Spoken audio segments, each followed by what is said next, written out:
talking about the carnival. Yes, it's strange to think that the carnival has its roots in religion, because the most famous carnival of all, perhaps, is the one in Rio, which is a rite of music, dance and scantily clad women. So Rio has the world's biggest carnival. There's 2 million people on the streets every day and up to 500,000 foreign visitors. So what are the main parts of the carnival then, Jackie? There's two main parts, I suppose, Richard, to the whole Rio Carnival.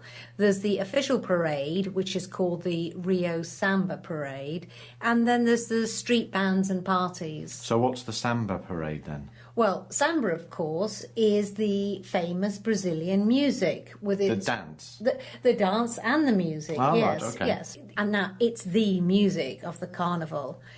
The Rio Samba Parade is a competition between the 12 samba schools in Rio.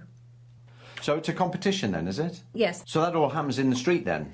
Well, it used to. Interesting question, Richard. It used to, up until 1984, when in fact it all takes place in an enclosed, what they call a samba drome, which is a huge stadium, I suppose, enclosed with tickets that cost hundreds of dollars.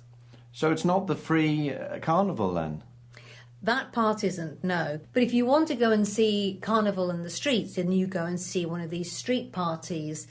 Each of the neighbourhoods in Rio has a band, and they all get together with a procession, and people dress up in costumes, and then they play classical carnival songs and Brazilian popular music.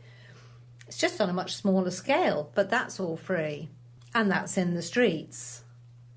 No, obviously I haven't been to Rio. I haven't seen it in the flesh, but it looks an amazing event, colourful and noisy. When you look at all the pictures, it just looks like a whole, I don't know, array of people and colours and things, but it's actually very well organised. Each of the schools has to choose a theme.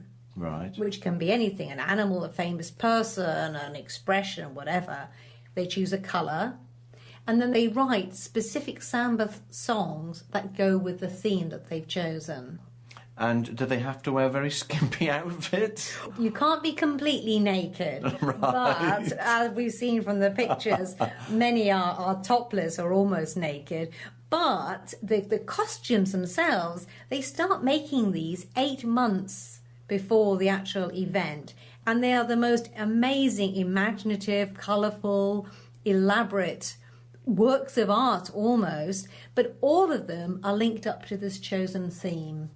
So they get marked on the dancing, the music, the floats, the costumes, the theme and everything. The theme, wow. Yeah. So, you can either pay a lot of money and go and see this competition, or you can join in with the smaller neighbourhood events, but all of them you'll hear samba, all of them they'll have loads of dancing, and all of them there'll be these fantastic costumes. And I'm sure they'll all have a fantastic time. That's without doubt.